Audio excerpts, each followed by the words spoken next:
Zika has found hosts in 4 Oklahomans. The Centers for Disease Control reports blood tests confirm that that's how many state residents have contracted the virus. One of the cases is a pregnant woman. And the CDC says the 4 cases are travel-related, not caused by infected mosquitoes in the Sooner State. Meanwhile, Nightly's Emily Aikens shows us the State Department of Health is working to keep the disease at bay. As summer approaches and more travelers head out of the United States, the Oklahoma State Department of Health broadens efforts to protect people from the dangers of the Zika virus.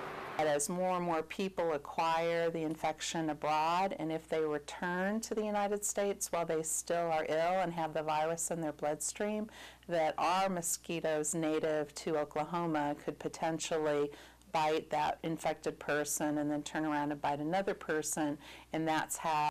Although the disease has not begun establishing itself in Oklahoma, a 4th resident has contracted the disease abroad, pushing the department to become proactive. So we're developing an enhanced surveillance or case finding plan if we have a case that we suspect is locally acquired. And then we would have to notify our partners in surrounding states and the CDC, and then there would be a. The department may have a plan in progress, but because the Zika virus symptoms are normally mild, catching the disease may be harder than expected. When for most people it's a pretty mild illness, so they're not going to be going, so we can't really do case finding through doctors' offices or medical records because a lot of these persons will just stay at home from work or school. And the virus is quickly spreading through southern parts of the globe, but the department says Oklahomans may not have much to worry about. And we actually think there's a pretty low probability that it would be able to establish itself and spread within Oklahoma. Although it may not seem like much, mosquito spray, wearing long sleeves, and even mosquito nets can help prevent Zika from spreading. Emily Aikens, OU Nightly. Thanks, Emily. The health department is particularly concerned about that Oklahoma pregnant woman. There are still many concerns about Zika's threat to pregnant women and its role in causing birth defects. Part of the solution may have to do with geography. So far, Zika-infected mosquitoes have not been detected in the U.S. mainland. So pregnant women are advised to avoid traveling to Zika-infected parts of Latin America and the Caribbean. And flooding in Houston hit an ultimate high this weekend with 17 inches of rain falling in just 24 hours. Here in Oklahoma, flooding has also been a problem, with several rivers down south overflowing. Flooding now surpasses severe weather as the deadliest weather-related hazard, causing more fatalities in Oklahoma than tornadoes in 2015. It only takes a foot to a foot and a half of rapidly moving water to float a vehicle and a mere 6 inches of fast-moving floodwater to knock over an adult. Examples in recent history, last year in Oklahoma, a lot during May, where the water was moving so rapidly it washed the road out. So if you're driving through a flooded area at night, for example, you may not know how deep the water is. So if there's any doubt at all as to how deep that water might be, then turn around, don't drown. And to learn more about flooding, visit www.add.weather.gov. Yeah, and that rain caused a lot of flooding in a lot of Oklahoma counties. It was very soggy outside today. Yes, it was. Hey, Kaylee, what can you tell us? Well, that's right, guys. The majority of Oklahoma has seen some issues from those flooding rains that we've had the past days, even though they are out of the majority of the state for now. However, the southern parts of the state are still experiencing some issues from flooding. The Ouachita River is actually only 2 feet underneath flood levels, which is why, as you can see, some of these counties are highlighted in the bright green. They are still under flash flood warnings until it expires and until that threat is out of the way. In the southwest corner of the state over here, where this light green area is, that is a flash flood watch. It is a watch, not a warning, which means that the conditions are right for flooding to occur, but that it's not necessarily happening. All this flooding has been caused by all this rain that we have been seeing, and those rain totals across the state are pretty substantial. We saw just over 1.5 inches up in Oklahoma City in the past 24 hours, about a 1/2 inch in Norman, with the wet spot being down in Ardmore, which saw almost 2.5 inches of rain. Up next in Maine weather, we're going to talk about how there's going to be some cooler overnight temperatures due to the fact that these rains are still hanging around. We are going to see some overnight showers, and I'll have a look at your guys' weekend forecast. But for now, back to you guys at the desk.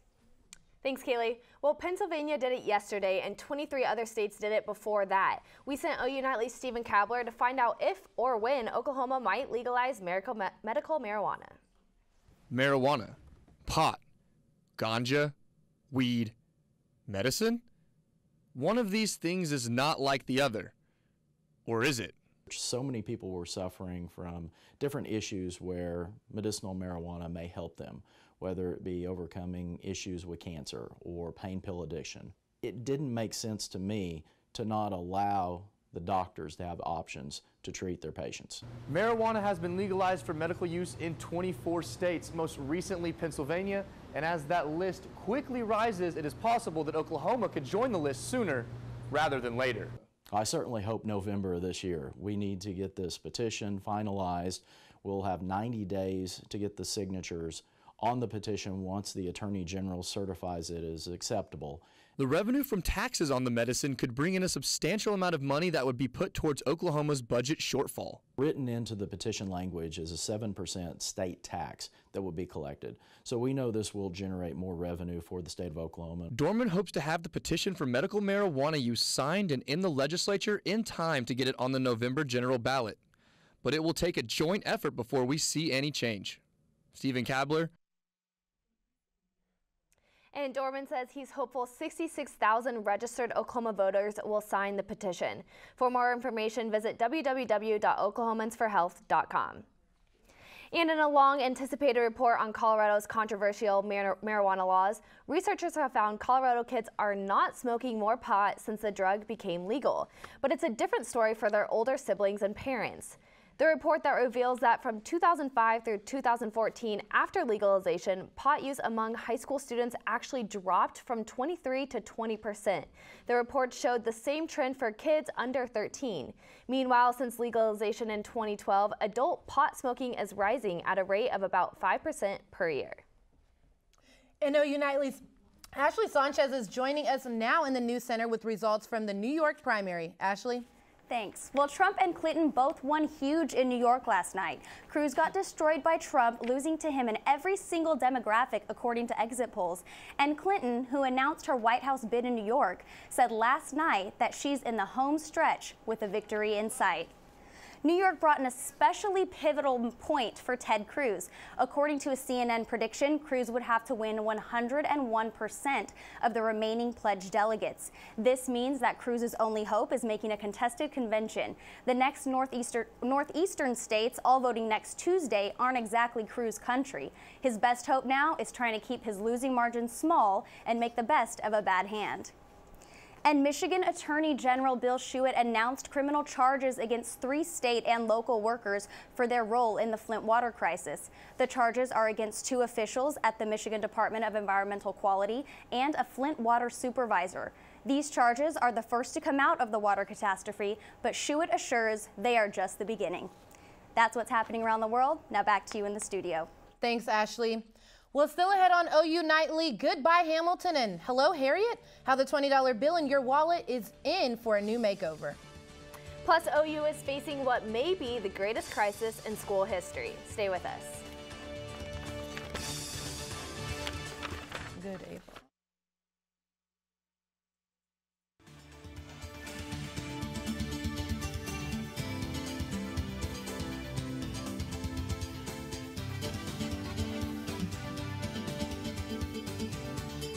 President David Boren is calling the university's budget problems the greatest crisis in school history. Nightly's Aaliyah Covington shows us just how a special meeting with students turned into a course on advanced economics.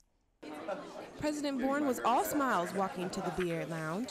Well, I'm glad to see all of our student officers here today, as well as all of you. But he quickly got down to business. The budget crisis, as all of you know, is one of the most serious that we've ever faced in the history of the university, without exaggeration. So serious, Boren presented descriptive graphs showing when state funding dropped.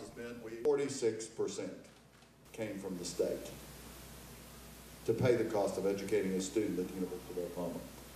By 1995, dropped to 32%. Boren also referenced the pay cut proposal, saying it's for everyone. Was it an important message? It was an important message. We're in this together. The discussion ended with questions from 4 students and a reassurance tuition won't be trouble. Know that just as we grapple the next couple of months with whatever the final figures are from the legislature, we will be doing everything that we can to keep the burden as low as possible on tuition fees. So how did the students respond? A tough conversation every time, with a lot of people feeling the pain of these cuts. But I think it's a productive conversation to have, and I think President Boren and the leadership are moving in the right direction. Really showcases what the university is trying to do to combat these budget deficits and what potentially what we can do just to help better our community in the state of Oklahoma and public education. Aaliyah Covington, OU Nightly. Harriet Tubman, famously known as the abolitionist who rescued slaves using the Underground Railroad, will replace Andrew Jackson on the $20 bill. Tubman will not only be the first woman to be featured on the U.S. currency, but also the first African American. And speaking of money, big news for the Oklahoma economy. A U.S. House committee has approved to continue funding the KC-46A project in Oklahoma. This means the much-anticipated refueling tanker known as the Pegasus is one step closer to taking flight. If approved by the U.S. House, Oklahoma will receive money for military-based projects totaling nearly $77 million. OKC's Tinker Air Force Base is set to receive $17 million for the Pegasus Integration Lab. And Altus Air Force Base will receive nearly $12 million for a Pegasus simulator facility. The planes will be housed and maintained at Tinker, while Pegasus's pilots will be trained in Altus. And if passed, that bill will really benefit businesses in Oklahoma. And since we are on the topic of business, Lindsay Gomez is here in studio with the latest reports from the business world. Lindsay, what are the latest corporate reaction to the transgender bathroom issue? Target is taking a stand on the transgender bathroom controversy playing out across the nation. The retail giant says that transgender customers can use restrooms corresponding to their gender identity. Several states have passed laws forcing people to use restrooms according to the gender on their birth certificate. A similar bill is being proposed by a lawmaker in Minnesota, and that state is Target's headquarters. And Visa and Walmart are minimizing the time you spend at the cash register. Visa says it has upgraded its software so that chip-enabled cards won't take quite so long to process. The company says a Visa chip card will only need about 2 seconds to register. This will cut about 18 seconds off of transaction times. And Walmart will no longer ask customers to confirm the amount of their transactions. This will save about 11 seconds in total. And CVS has announced that the launching of its new curbside pickup service. The company says that customers will be able to order items with a mobile app and have them delivered right to their vehicle. It's called CVS Express. Customers will not pay any extra for the service. Retailers say orders will be ready within an hour. CVS Express will be available immediately at stores in California, North Carolina, and Georgia. Most other U.S. locations will have the service by the end of the year. Guys, this is a very convenient service, but people will still be required to go inside the store to pick up prescription drugs and other medicines. I'm glad to hear that it's a lot more convenient for them. Yeah, Thanks, thank Lindsay. you. Well, still ahead on OU Nightly, a few Chinese bulldozers are being used in an unconventional way. Plus, Kaylee will be here to give us another look at this week's forecast.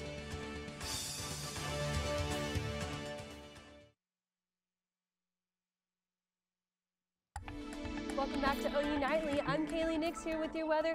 Right now we're taking a live look outside at McCaslin Fieldhouse where the skies have cleared and it's broken way to a very nice and very sunny day. However, the skies are not going to stay so clear as we head into the overnight hours. We are looking at some rain chances for tonight. The majority of the northern part of the state is going to see chances between 25 and 40%, dropping down and increasing as we head farther south. We're going to see 40 to 60% chances of rain as we head through the central part of the state all the way through from west to east.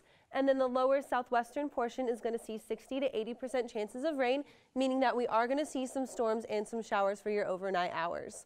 Right now outside in Norman, it's 63 degrees with the calm winds, humidity of 68%. As we could see, it was beautiful outside with that live shot. Current temperatures around the rest of the state, we're going to see a lot of 60 degrees temperatures pretty much around the entirety of the state. Very nice temperatures around the state. Tonight, as we head into your overnight hours, our low is going to drop down into the 50s with light winds, and it is going to be mostly cloudy as those storms roll in.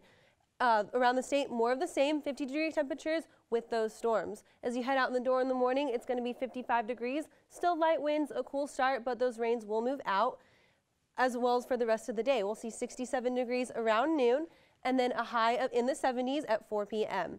High across the metros tomorrow, more of the same 70s and upper 60s for the majority of the metro area, and that is the same across the rest of the state.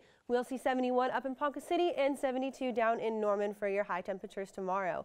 Looking ahead to the 7-day forecast, once those rains head out of there tomorrow evening, we'll see lots of 70s for the weekend with some clear skies. However, storms are going to pop back into the beginning of next week, with chances increasing as we go along for some showers and thunderstorms next week.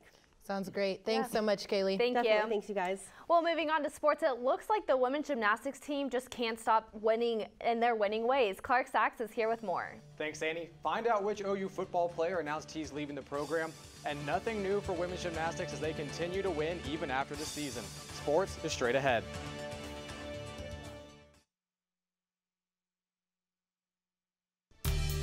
Welcome to OU Nightly Sports. I'm Clark Sachs. Earlier this afternoon, redshirt freshman receiver John Humphrey announced he is transferring from the football team, but has not announced where he will attend yet.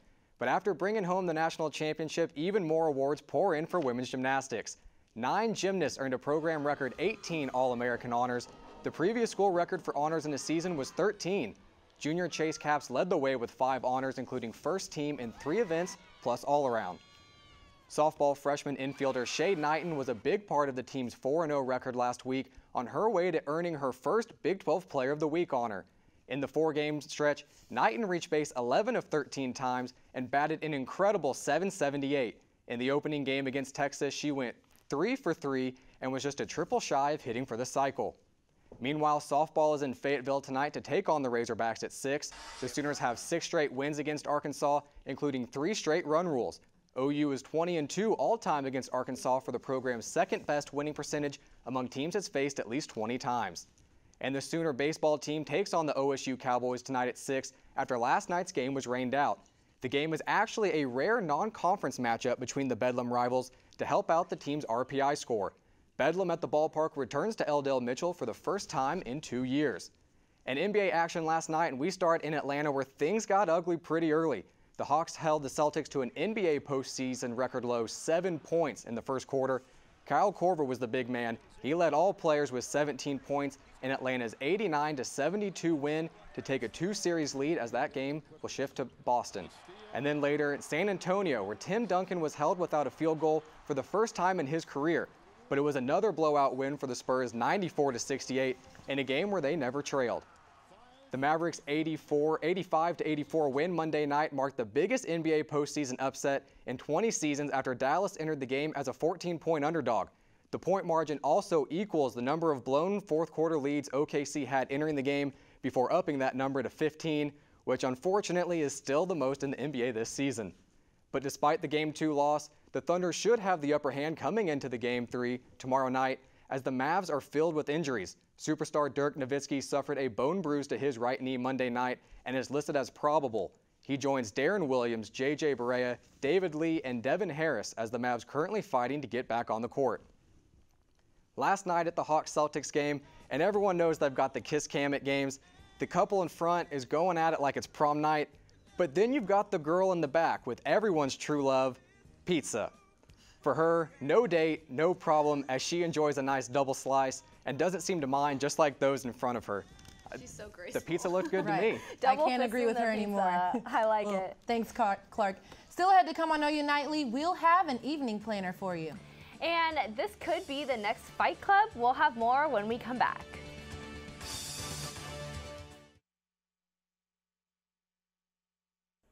I'm Emily Akins at the OU Nightly Update Desk. OU's 102nd Annual School of Art and Art History exhibition opens tomorrow at 7 o'clock at the Fred Jones Jr. Museum of Art. And the phrase Boomer Sooner has become a topic of controversy again. The subject was brought up in an undergraduate student Congress meeting yesterday, debating whether or not it was offensive to Native people and their history. That's it for now. Back to you in the studio. Thanks, Emily. And with weather tonight, what should our evening planner look like? Well, we're looking at possibly expecting another soggy night with rain chances increasing as we head into the evening hours. It's going to be 68 with those clouds increasing as we hit 8 p.m., cooling off down to 63 at 10, and then 60 around midnight when those chance for showers increases. However, winds are going to be light, keeping it pleasant before it drops into a low in the 50s tonight. So if you guys are going to head out tonight at all, be sure to have that umbrella or that rain jacket just in case those showers hit earlier than we expect. Okay, great. I'm glad to hear the weather is going to be, a little bit rainy, yeah, but not too much. But that's not bad. Well, thanks for watching OU Nightly, brought to you by Gaylord College at the University of Oklahoma. We'll see you back here tomorrow night live at 4:30. Have a great evening. Good night.